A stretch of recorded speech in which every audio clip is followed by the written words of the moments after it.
I was recently watching a gamification webinar and someone said, if you want to gamify your training, you have to go all in. There are no half measures. What a bunch of crap. It's damageable crap because the idea that in order to gamify your training, you need a PhD and Marvel Studios on speed dial is what's blocking tons of people from unlocking this tool for themselves, and that keeps many designers and learners in click next hell. Gamification is a spectrum. You can build your program to be gamified top to bottom, but you can also just add a touch here and there, and it's up to you, it's up to your constraints and your preference. If you do it right, just a little game-inspired tweak can massively boost outcomes, because when you know what you're doing, a little goes a long way. And I'm gonna back this up. In this video, I'm gonna show you 7 simple ways you can apply game thinking to make your training more effective without having to go all in. And if you're new here, hi, my name is Mary Jo. I'm a former video game producer, and this channel is all about using game mechanics to make your training more engaging and effective. If you're an e-learning designer struggling with engagement, you can book a free call with me where we'll make your game plan together. The link is below. Now let's get started. Let's start with a mindset shift. When you get to the final boss in a game, you don't get a multiple choice quiz about how to beat this monster in theory. You have to actually beat it, which means that you have to actually have built the skills and reflexes to do it. The whole game up to that point is designed to train you up for that final battle. You're practicing the skill, you're not just acquiring the knowledge. So now imagine a compliance course about refusing gifts from suppliers. If you ask the learners, should you accept gifts, they'll all say no because they already know that. The problem isn't lack of knowledge. When you dig a little, you'll find the real problem, which is that they're actually worried about giving offense when refusing a gift. Once you unlock that real challenge, those real obstacles, you'll start thinking of your course as a gym to train learners to handle that real situation, which makes your training way more effective. Games don't care if you know it, they care if you can do it. Steal that thinking when you're choosing what you'll actually train people on. Now, let's look at some more applied tactics that'll make your training more active. Before a game teaches you anything, it throws you into the action. Even if you don't completely know what you're doing yet, you know enough to follow simple directions and figure out what you need to do, and that's the point. We get you to do something relevant and a bit challenging. And it's pretty easy to apply that in e-learning. Say you're creating a compliance course about cybersecurity. Instead of throwing a bunch of rules at the learners first, you open with this. They receive an email from their CEO and it's asking them to urgently wire money to a new supplier. What should they do? They can decide based on some obvious hints like urgency, mistakes, a new supplier, and a weird looking hint. And all of these suggest that this is probably not legit. Even if they don't immediately recognize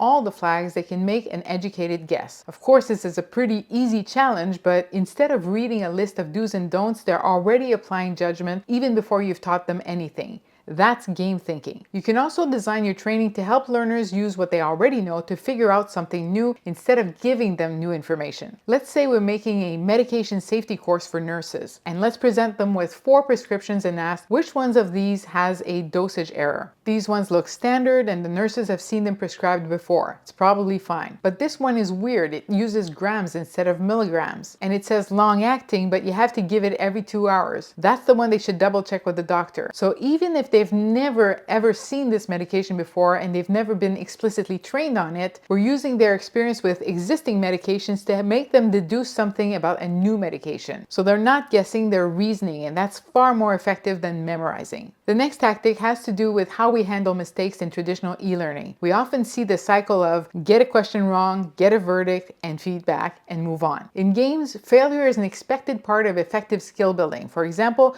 my health bar is displayed at all times. That's continuous feedback that I'll use to adjust what I do next. If it's getting low, I should probably take cover and use a healing potion or a med pack. So let's apply this to a training scenario about good customer service. What often happens when they choose a suboptimal answer is that we'll say, that's incorrect, here's what you should do. But instead, try embedding the feedback into the activity itself. So if the answer isn't the best one, the customer's mood gets worse. No need for a pop-up saying incorrect, try again. The learner sees the impact of their choice in real time and can adjust accordingly. They stay inside the experience and they deduce the consequences instead of getting a passive explanation. That's keeping them a little bit more cognitively active. These next tactics are small but mighty game-inspired tweaks that you can add to any training to help it stick. First, games excel at showing you where you're going, how far you've come, and how far you have left to go. They do this with level bars, maps, and mission objectives, etc. And there's a zillion ways you can do this in your program. Think about how you can give learners a visual indicator of their progress. That can be a checklist that fills in as they complete tasks or optional goals, a roadmap of how the challenges are organized, and you can even make a point of showing them when they unlock something new. You can also show them how well they're doing compared to the average or compared to where they were the last time they tried a challenge. That's a super strong motivator, and you can easily use that when you don't want a leaderboard. In all these cases, you're not adding any content, you're just making their progress more salient. When learners see their growth, they're more motivated to keep going, especially when they're on the verge of completing a goal. Also,